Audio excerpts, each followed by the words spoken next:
இனிய காலை பொழுதில் திருமந்திரம் சிந்திப்பதில் பெருமிதம் கொள்வோம். திருமந்திரம் 4ஆம் தந்திரத்தில் 6வது அத்தியாயமா வைரவி மந்திரம். சக்தியை பற்றி உணரக்கூடிய மந்திரங்களை இங்க நமக்கு ரொம்ப சூட்சமமாகவே சொல்லி வருகின்றார். 1080வது மந்திரம். தன்னுடைய நந்தி பெருமானுடைய ஓதியதை கேட்டு உணரும் போது யாருடைய திருவருள் இருந்தது என்பதையும், அது எவ்வாறெல்லாம் எந்த சூழ்நிலையில் அதை அப்படியே படமெடுத்து காட்டுகின்றார் திருமூல நாயனார். ஓதிய நந்தி உணரும் திருவருள். ஒரு சொல்லுக்கும் ஒரு மணி நேரம் பேசலாம், அவ்வளவு பொருள் இருக்கிறதா உணர்றேன். ஓதிய நந்தி உணரும் திருவருள். ஏன்னா திருமந்திரம் அவருக்கு சொல்லிக் கொடுத்தது யாருன்னா நந்தியன் பெருமாள். அவரை உணர்வதற்கு திருவருள் கொடுத்தது யாருன்னா சக்தி. அது எப்படிப்பட்ட சூழ்நிலையில இருந்ததுன்றது எக்ஸ்பிளைன் பண்றாரு பாருங்க. நீதி வேத நெறி உரை செய்யும் போதம் அந்த இடம் எப்படி இருக்குன்னு பாத்தீங்கன்னா, 27 நாள் புனர்மதி, 27 நட்சத்திரங்கள் கூட ஒரு நிலவுனுடைய 16 கலைகள் இருக்குது. அப்ப ஜோதி வடிவில் வைரவி நம்மை ஆட்கொள்வாள். அப்ப நாம இருக்கிறதுன்றது பூமி, நாமளே மிக சிறிய துகள். ஆனா இந்த துகளையும் ஆட்கொள்ளுகின்ற வலிமை அதை உணரும் போது கிடைக்கின்றது அப்படின்னு சொல்வதாகவே இங்க நான் உணர்கின்றேன். அப்ப நிறைய விஷயங்களை இங்க நமக்கு உணர்த்துறார். அவருக்கு ஓதிய நந்தியன் பெருமாளை நினைக்கின்றார். அதை உணர வைத்த திருவருள் யாருன்னா பேக்போனா இருக்கக்கூடிய சக்தி. அது எப்படிப்பட்டது, அவர் உணர்ந்தது எப்படிப்பட்டது அப்படிங்கும்போது, நீதியில் வேத நெறி நீதினாலே சூப்பர் ஸ்பெஷாலிட்டி. அது கூட வேத நெறியில ஒரே செய்யும் சொல்லி கொடுக்குறாங்க. எந்த இடத்துல அப்படின்னா, நாம் அந்த சூழ்ந்திருக்கின்ற உலகம், 27 நட்சத்திரங்கள், நிலவுக்குரிய 16 கலைகள், இவளையும் நாம் உணர்ந்து அவளையும் உணரும் போது நமக்கு ஜோதி வடிவாக சூலம் முறையில் சக்தியாக நமது உடம்பையும் சக்தியாக ஜோதியாக மாற்றக்கூடிய ஆட்கொள்வாள் அப்படின்னு இந்த பாடலை சொல்றதாக நான் உணர்கின்றேன். மிக்க நன்றி.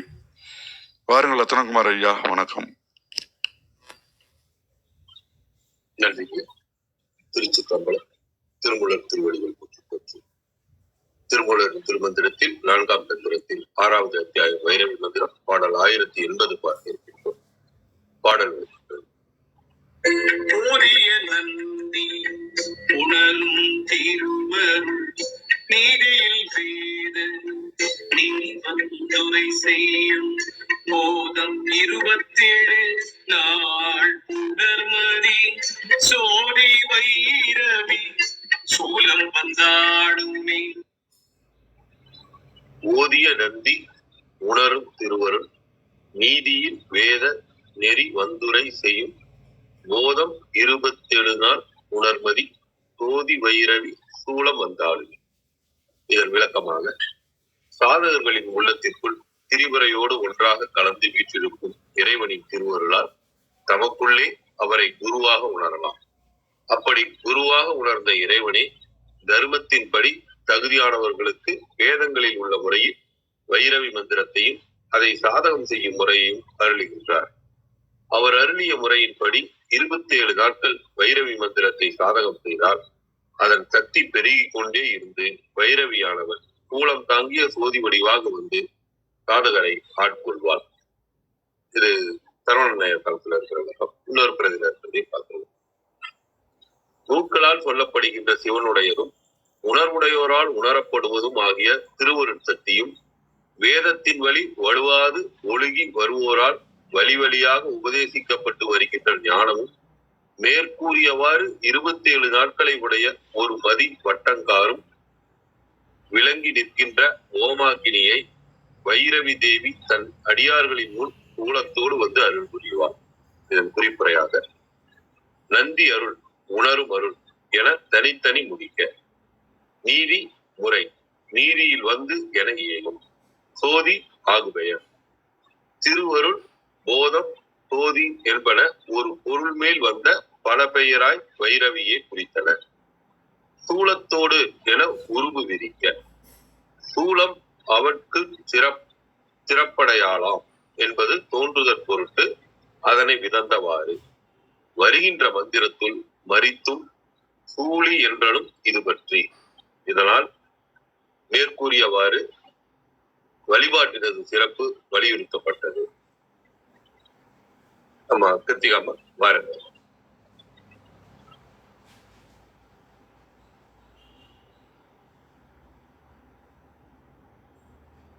கிருத்திகாமா வணக்கம். அனைவருக்கும் இனிய காலை வணக்கம்.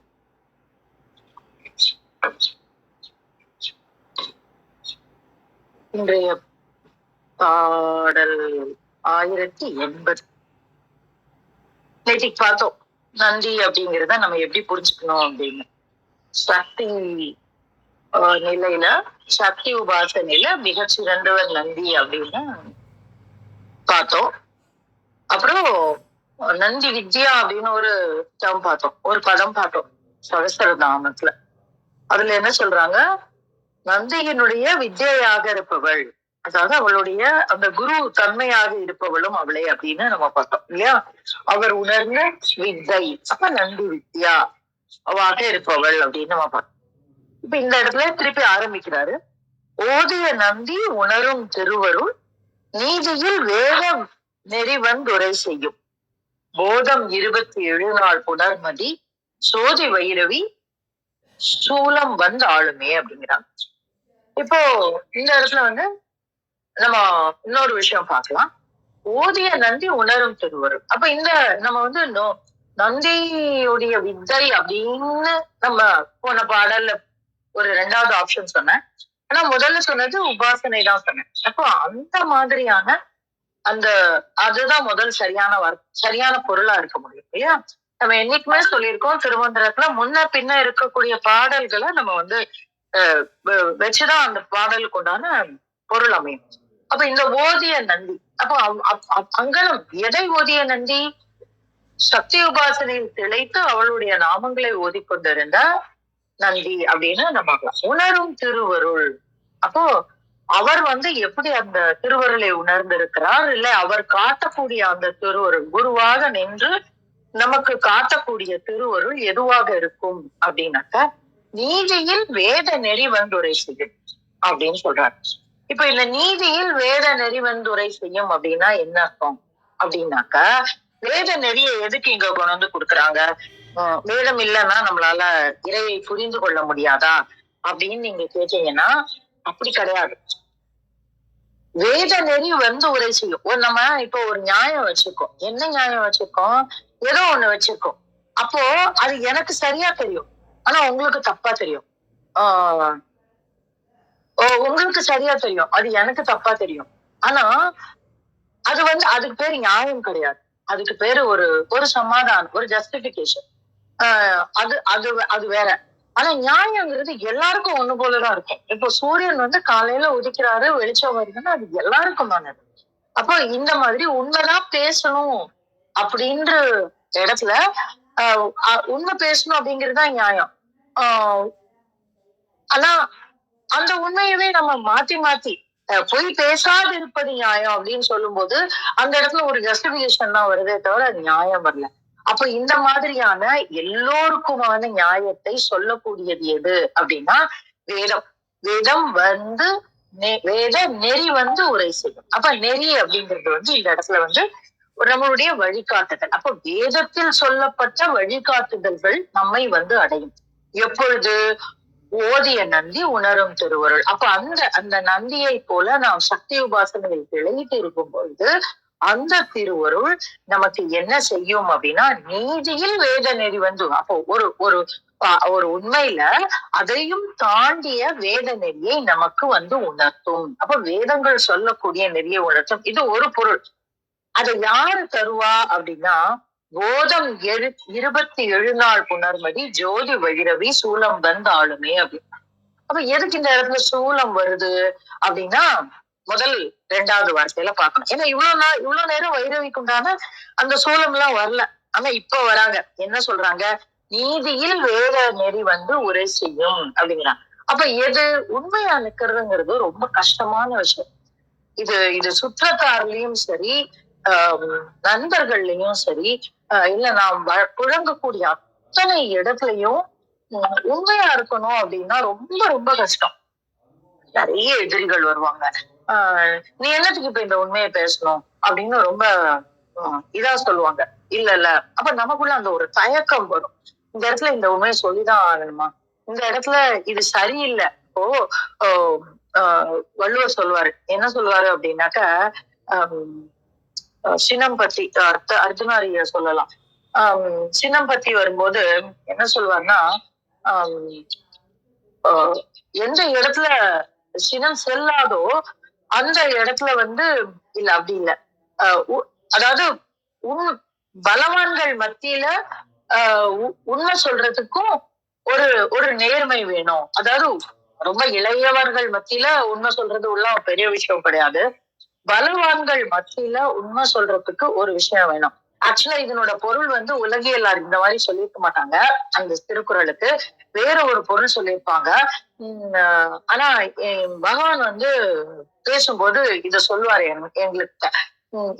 இந்த திருக்குறளுக்கு இப்படி அர்த்தம் பார்க்கலாம் அப்படின்னு சொல்லி அந்த நான் முடிவுல எனக்கு ஞாபகம் வந்துச்சுன்னா நான் அந்த திருக்குறள் சொல்றேன்.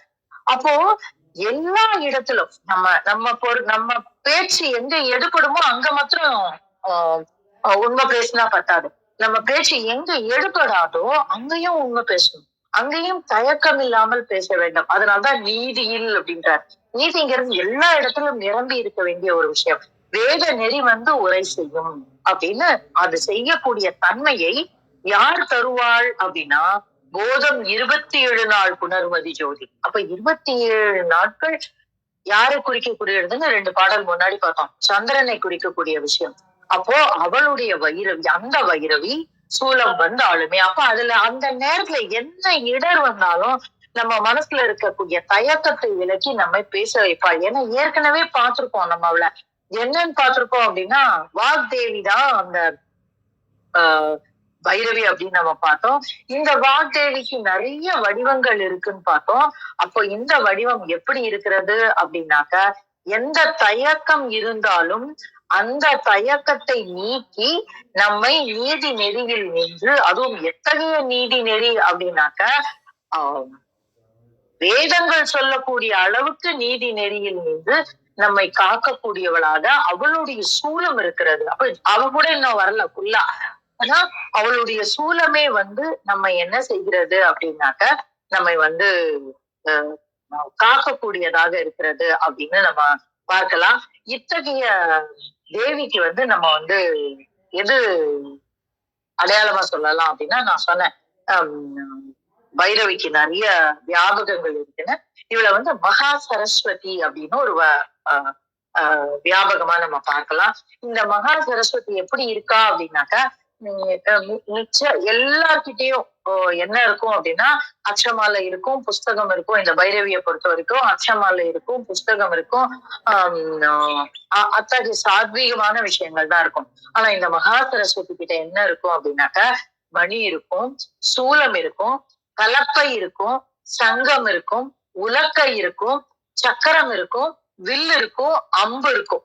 சோ இந்த 8 ஆயுதங்களை தரித்து கொண்டு சரத்காலத்தில் ஒளிரும் சந்திரனை போன்ற சோபை உடையவர். சரத்காலம் தான் நமக்கு தெரியும். அது இருக்கிற 4 காலங்கள், வசந்த ருது, சரத் அப்படின்னு இன்னும் 2 காலம் வரும். அந்த காலம் சரத்ல ரொம்ப ரொம்ப உயர்வான ஒரு காலம். அப்ப அந்த சரத்காலத்துல ஒளிர்கின்ற சந்திரனை போன்ற சோபை உடையவள். இவ யாரு அப்படின்னா கௌரியினுடைய தேகத்தில் இருந்து தோன்றியவள் அப்படின்னு சொல்றாங்க.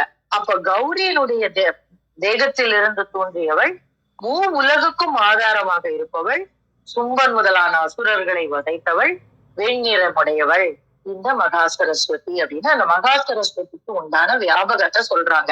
இங்க பாருங்க, இந்த ஆயுதங்களை பாருங்க, எல்லாமே இருக்கு. மணி இருக்கு, சூலம் இருக்கு, கலப்பை இருக்கு, சங்கம் இருக்கு, உலக்கை இருக்கு, சக்கரம் இருக்கு, வில் இருக்கு, அம்பு இருக்கு. சோ இந்த இடத்துல வாராகியினுடைய அத்தனை அம்சமும் இருக்கிறது. அவதான் காக்கிறதுக்கு உண்டான அதிபதி.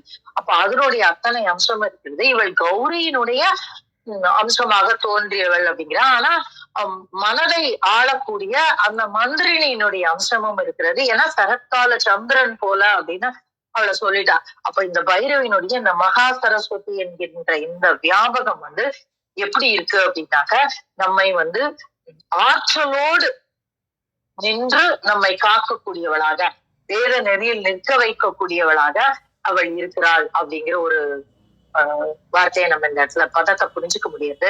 இது நம்ம இதுக்கும் லலிதா சகஸ்ரநாமத்துல ஒரு இது இருக்கு. இந்த இந்த இந்த மூன்றாவது நான்காவது வரி இருக்கு பாத்தீங்களா? என்ன சொல்றாரு? 27 நாள் புனர்மதி ஜோதி வைரவி சூலம் வந்தாலுமே அப்படிங்கிறதுக்கு சாந்தியாதிதம் அப்படின்னு ஒரு வார்த்தை இருக்கு. நம்ம சாந்தி கலை, சாந்தியாதித கலைன்லாம் நம்ம பார்த்திருக்கோம் இல்லையா? அதுல சாந்தியாதிதம் அப்படின்ற ஒரு கலை இருக்கு. அப்ப அதை குறிக்கக்கூடிய ஒரு இருக்கு. அந்த அந்த இதுல வரும்போது நீங்க பார்த்தா தெரியும், சர்வோபனிஷத் உத்கிருஷ்டா அப்படின்னு ஒரு அதாவது எல்லா உபநிஷத்துக்களையும் நமக்கு தரக்கூடியவள்.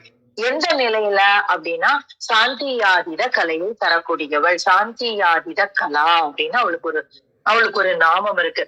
அப்படின்னா என்ன அர்த்தம் அப்படின்னா, அவளுடைய காலடியை நாம் பற்றி கொண்டால் போதும் அத்தனை விஷயங்களும். அப்ப இந்த இடத்துல நமக்கு வேதம் எல்லாம் புரியணும்னு இல்ல, அந்த வேதத்தினுடைய சாரம் என்ன செய்யும்? நம்மை நீதி நெறியில் நின்று விளங்க செய்யும்.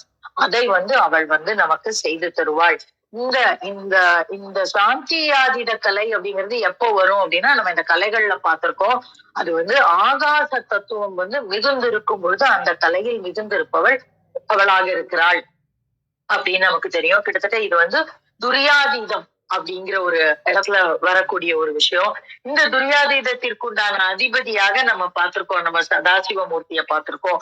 அப்போ இந்த இடத்துல யாரோடு நிற்கிறாள் அவள் அப்படிங்கிற ஒரு விஷயமும் நமக்கு கிடைக்குது. மொத்தத்துல தேவியை இந்த பாடல் சொல்லக்கூடிய கிறிஸ்பு என்னன்னாக்க, தேவியை பற்றி கொண்டால் நாம் வேத நெறியில் நிற்கக்கூடிய நீதியை பற்றக்கூடிய தைரியத்தை அவள் நமக்கு தருவாள். அப்போ மனதில் அத்தனை பயங்களும் மற்ற போகும். பயங்கிறது என்ன அப்படின்னாக்கா, எதிரிகளால் வரக்கூடியது மட்டுமல்ல, ஆயுதங்களினால் வரக்கூடியது மட்டுமல்ல, நம்முடைய மனதினாலும் ஒரு பயம் வரும். ஐயோ, இது கற்றறிந்த சபை, இங்க போய் நான் பேசலாமா? ஏதாவது தப்பாயிட்டா தப்பான விஷயத்த எதிராளி சொல்ல போறாங்க, நம்ம சரி பண்ணிக்க போறோம், அவ்வளவுதான் விஷயம். அதுக்காக பேசுறதுக்கு தயங்கவே வேண்டாம்.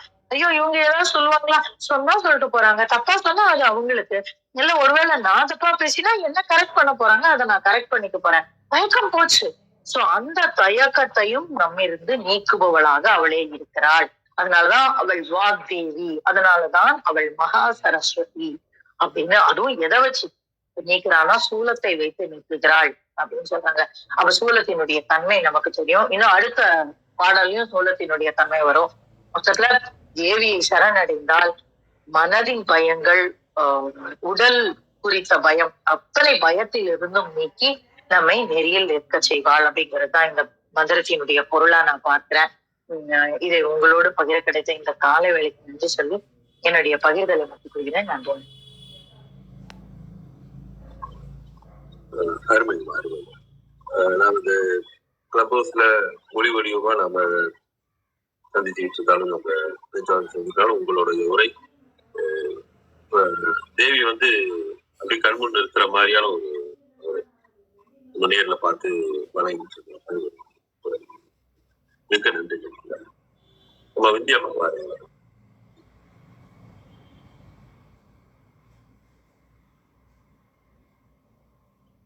விந்தியா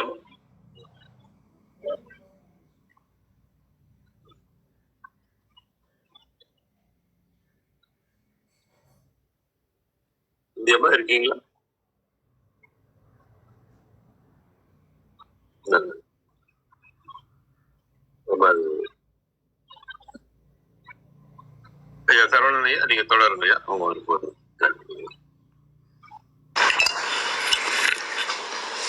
வணக்கம். இந்த பாடல்ல முதலடியில ஓதிய நந்தி உணரும் திருவருள் அப்படின்னு சொல்றாரு. இப்போ நேற்று பாடலில் பார்த்துருந்தோம், இறைவனே குருவாக வந்து தர்மத்தின் வடிவாக வந்து நமக்கு அந்த வைரவி மந்திரத்தை உபதேசித்தார். அதை ஓதி நின்றவர்களுக்கு அந்த இறைவன் எப்படி உள்ளே வந்து நிற்கிறார் அப்படின்றத பார்த்துருந்தோம். ஸோ அதனுடைய தொடர்ச்சி.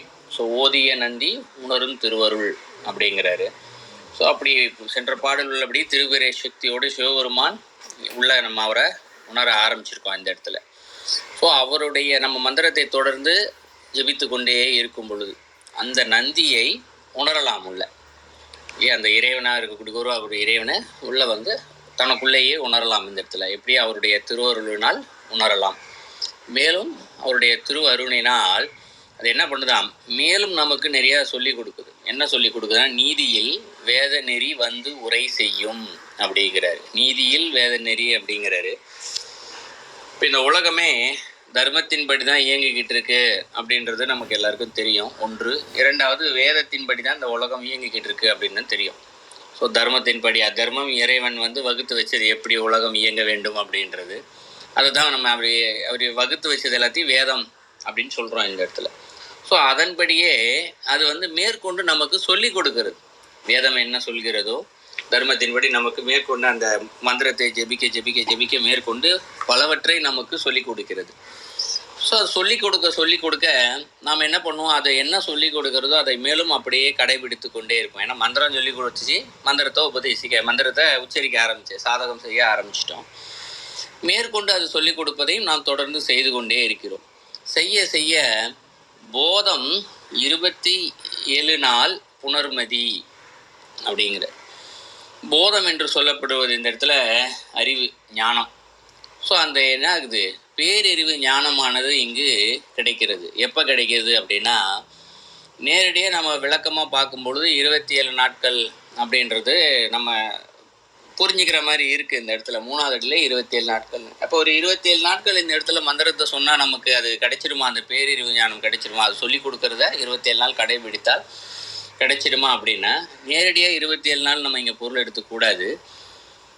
27 நாள் புனர்மதி அப்படிங்கிறார். ஸோ இந்த இடத்துல புனர்மதி அப்படின்னு சொல்ல, மதினா சந்திரன், புணர்தல்னா சேர்க்கை. ஸோ அந்த சந்திரன் என்று சொல்லப்படுகின்ற அந்த அது சந்திரனும் அறிவை தான் குறிக்கும் இந்த இடத்துல, மனசை குறிக்கும் இந்த இடத்துல. ஒரு பேரறிவு ஞானம் இந்த இடத்துல நம்மளோடு சேருகிறது. அது எப்படின்னா 27 நாள் அப்படின்னு எடுத்துக்கிறத விட 27 படிநிலைகள் அப்படின்னு எடுத்துக்கலாம். ஸோ அதை சொல்வதை நாம் செய்ய செய்ய என்ன, 1 நிலை 2 நிலை அப்படின்னு சொல்லுவோம். ஆன்மீகத்தில் பெரிய முற்றுப்பெற்ற நிலை 27 நிலைகள் இருப்பதா சொல்லுவாங்க இந்த இடத்துல. உதாரணத்திற்கு இப்போ நம்ம பள்ளி படிப்பு எடுத்துக்குவோம். 1ஆம் வகுப்பு, 2ஆம் வகுப்பு, 3ஆம் வகுப்புன்னு ஒவ்வொரு படிப்பையும் 1ஆம் வகுப்புனா ஒரு நாளாக படிக்கிறோம், ஒரு வருஷம் படிக்கிறோம் இன்றைக்கி இருக்க கால நிலையில் இல்லையா?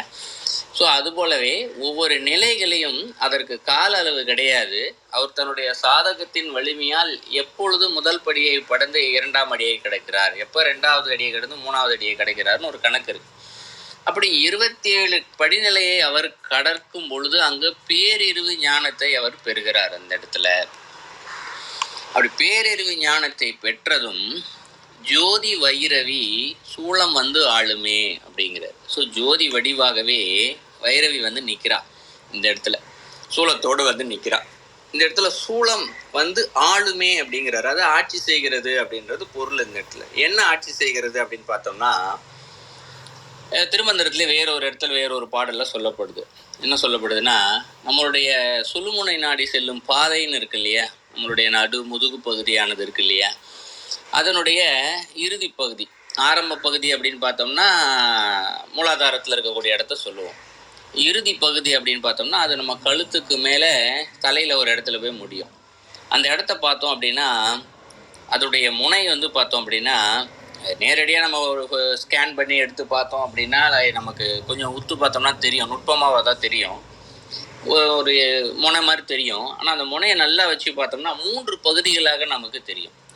ரொம்ப பெரிய இல்லை, 1 mm வித்தியாசம் இருக்கும், அவ்வளோதான். 1 mm 3 பகுதியாக பிரிஞ்சு லேசாக தூக்கிட்டு இருக்கும். 2 கார்னர் நடுவில் இருக்க பகுதியிலையும் 3 பகுதி லேசாக தூக்கிட்டு இருக்கும். அதை தான் இந்த இடத்துல சூலம், நம்ம உடம்புக்குள்ளே இருக்குது சூலம், வேறு எங்கேயும் இல்லை. அந்த சூலம் என்ன செய்யுது, நம்மளுடைய வினைகளையும் கர்மாக்களையும் என்ன பண்ணுது, அதை அழிக்க ஆரம்பிக்கிறது. இது திருமந்திரத்தில் வேறொரு இடத்துல அந்த பாடலுக்கான விளக்கம் சொல்லப்படுது. நம்ம எப்படி இந்த தியானம், ஜபம், பிராணாயாமம், சாதகம் செய்யும் பொழுது நம்மளுடைய குண்டலினி சக்தி எடுத்துகிட்டு போகிறோமோ, 6 சக்கரங்கள் தாண்டும் பொழுது 7வது சக்கரம் சகசரதளத்தில் தான் நம்ம ஜோதி வடிவாக இறைவனை பார்க்குறோம். இப்போ இறைவனை பார்க்கணும் அப்படின்னா இந்த இடத்துல கர்மா வினைகள் எதுவுமே இருக்கக்கூடாது இந்த இடத்துல. அப்போ என்ன ஆகுது, 6வது சக்கரம் தாண்டினவனே அந்த சுழுமுனை நாடிக்கு போகிறதுக்கு முன்னாடி அந்த சூலம் என்று சொல்லப்படுகின்ற பகுதிக்கு நம்மளுடைய கர்மா வினைகள் எல்லாத்தையும் அழித்து ஒழிக்கிறது. அப்போ வினை கர்மா இல்லாத நிலையில் அங்கே 7வது சக்கரத்தில் இருக்கக்கூடிய இறைவனை இங்கு தரிசிக்கிறோம் அப்படின்னு வேறொரு பாடலில் சொல்லப்படுது கருத்து. ஸோ அதை தான் இங்கேயும் சொல்றாரு. ஸோ வைரவி தேவி அந்த இடத்துல சூலம் வந்த ஆளுமேனா அது என்ன பண்ணுதான், அந்த சூலம் நம்மளுடைய கர்மாக்கள் வினைகளையும் அனைத்தையும் அழிக்குது. அந்த இடத்துல ஒன்று அனுபவித்து அழிக்கிறதுன்னு எடுத்துக்கலாம், இல்லை எரித்து அழிக்கிறது அப்படின்னு எடுத்துக்கலாம். ஸோ அதான் இந்த இடத்துல ஆளுமை, ஏன்னா அதுதான் ஆட்சி செய்து. இந்த இடத்துல சூலம்ன்றது ஒரு வகையான ஆயுத வகை. அதான் இந்த இடத்துல ஆட்சி செய்து நம்மளுடைய கர்மா வினை எல்லாத்தையுமே இந்த அழிக்க வைக்குது. அது அழித்த பின்பாக அங்கே அந்த இடத்துல அவருக்கு இறைவனை காணலாம் அப்படின்றது பொருள். ஸோ அந்த சூலம் என்னென்னலாம் எப்படி அழிக்குது அப்படின்றது அடுத்த பாடலில் பார்க்கலாம். ஏன்னா வைரவி தேவி சூலம் வந்தாலுமே சொல்லிட்டாரு. வைரவி சூலம் மட்டும் இல்லை, வேறு என்ன வகையான ஆயுதங்களை வைத்திருக்கிறாள், எப்படியெல்லாம் நம்முடைய கர்மா வினைகளை அழிக்கிறாள் அப்படின்றது அடுத்த பாடலில் பார்க்கலாம். ஸோ நாளடிக்கும் சேர்த்து பொருள் பார்க்கும் பொழுது இறைவன் நமக்கு கொடுத்த அந்த வைரவி மந்திரத்தை தொடர்ந்து நாம் ஜெபித்து கொண்டே இருக்கும் பொழுது நமக்குள்ளே இறைவனை, இங்கே குருவாக இருக்கக்கூடிய இறைவனை உணரலாம். இந்த இடத்துல மேலும் அவர் சொல்லிக் கொடுக்கக்கூடிய முறைகளை தொடர்ந்து நாம் சாதகம் செய்து கொண்டே இருக்கும் பொழுது, கடைபிடித்து கொண்டே இருக்கும் பொழுது நாம் 27 படிநிலைகளை கடந்து பேரறிவு ஞானத்தை பெறுவோம். பேரறிவு ஞானத்தை பெற்ற பிறகு அந்த வைரவி தேவியானவள் ஜோதி வடிவாகவே அவளிடம் இருக்கக்கூடிய சூலத்தின் வழியாக நம்முடைய கர்மாக்கள் வினைகள் அனைத்தையும் இங்கு அவர் அழித்து ஒழிக்கிறாள். ஸோ இதுதான் அந்த பாடலுக்கான பொருள். நன்றி. நன்றி சார்.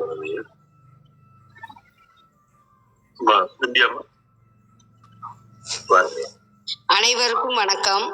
ஓம் நமசிவாய போற்றி, ஓம் நமசிவாய போற்றி, ஓம் திருமூலரே போற்றி.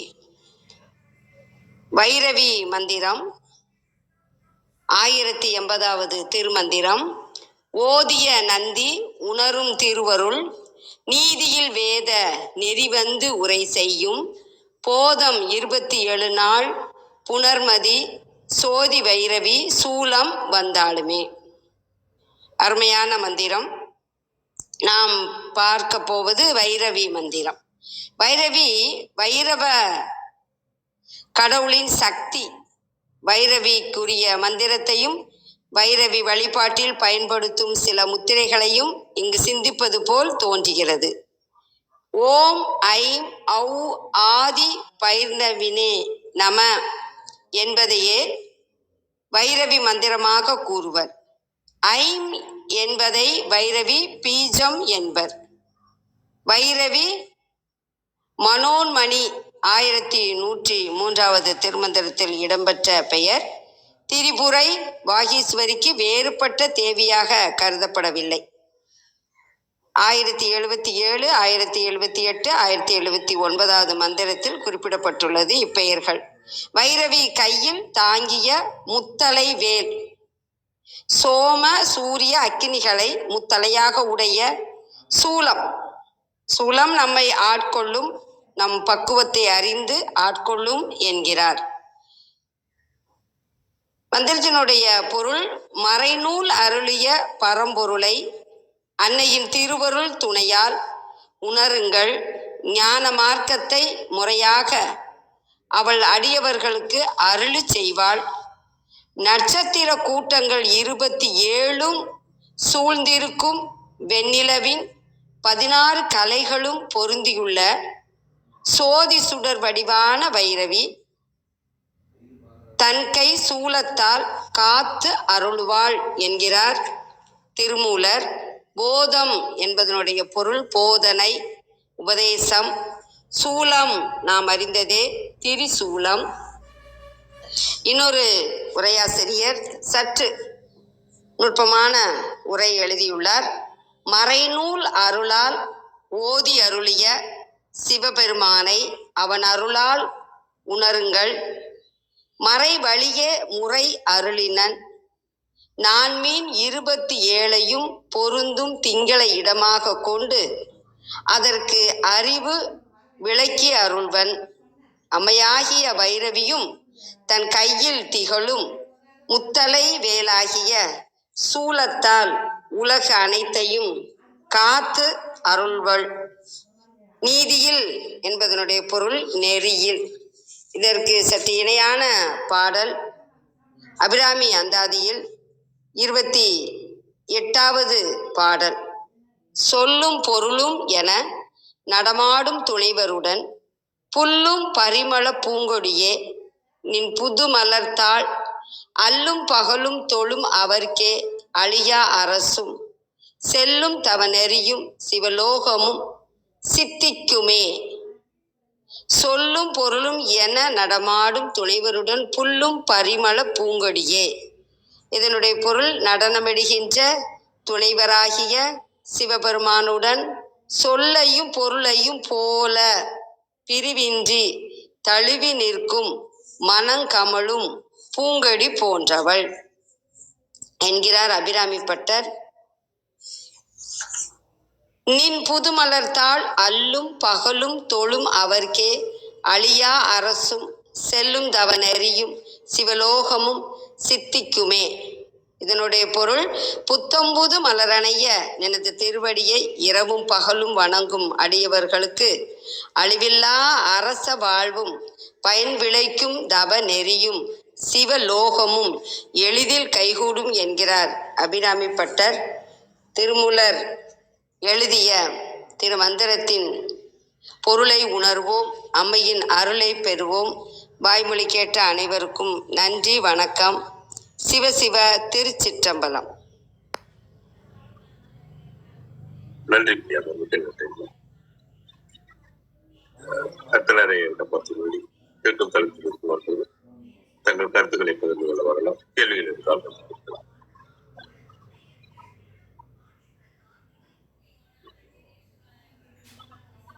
நன்றி. ஐயா அத்தனை வாருங்களையா. இந்த சூலம் அப்படிங்கிறது 3 அப்படின்னு சொல்லுவாங்க. ஆனா நல்லா பார்த்தா 4 இருக்கும். அது முதல்ல உயரம் ஓங்கி, அப்புறம் ஆழ்ந்து, அப்புறம் அகன்ற. இது 3ம். இதுக்கப்புறம் இன்னொன்னு இருக்கும். இது என்னன்னா நுண்ணிய அப்படின்னு, ஓங்கி ஆழ்ந்து அகன்ற நுண்ணியனே அப்படின்னு இந்த 4 பகுதி. இந்த சூலம் அப்படிங்கிறது ஞானத்தினுடைய அடையாளமா சொல்லப்படுவது அப்படின்னு சொல்லுவாங்க. அதனால அதுதான் இதுக்கு இன்னைக்கு நம்ம பார்க்க போற பாடல் 25வது அபிராமி அந்தாதி. நம்ம வரிசையா காப்பு செய்யுள்ள இருந்து ஓதிக்கிட்டே வரோம். அதனால இன்னைக்கு 25. பின்னே திரிந்து உன் அடியாரை பேணி, பின்னே திரிந்து உன் அடியாரை பேணி பிறப்பறுக்க முன்னே தவங்கள் முயன்று கொண்டேன் முதல் மூவருக்கும் அன்னே.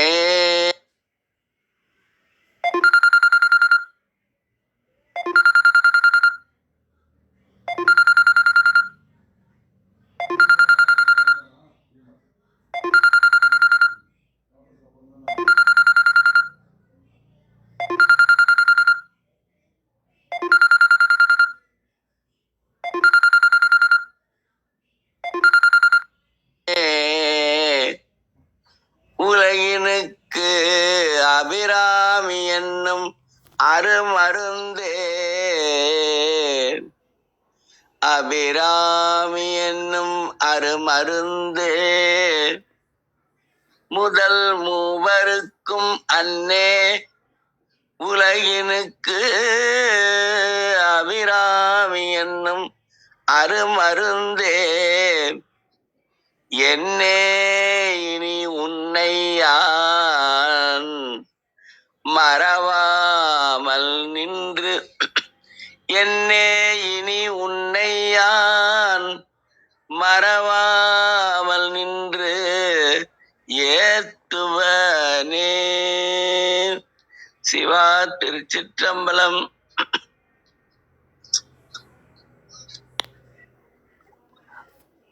நன்றி. நன்றி நன்றி, மிக்க நன்றி ஐயா. நிறைவு சொல்லலாம் நினைக்கிறேன். திருமந்திரம் கேட்க, ஓத, பயில, அறிவின் உணர்வின் தூய்மையும் ஆன்ம உணர்வும் துணிவும் சஞ்சலம் சங்கடமற்ற வாழ்க்கையும் இவன் மீது உண்மையான உணர்வு பெறுதலும் பெற்றும் யாம் பெற்ற இன்பம் பெருகையை வையகம் என்ற திருமூலரின் கூற்றுக்கிணங்க வந்திருந்து கருத்துக்களை பகிர்ந்துகின்ற சான்றோர்களுக்கும் மெய்யன்பர்களுக்கும் மிக்க நன்றி. தளம் நிறைவடைகிறது. மீண்டும் நாளை காலை கேள்வி ஞானம் நிகழ்வில் 6:30 மணிக்கு சந்திப்போம். 5, 4, 3, 2, 1.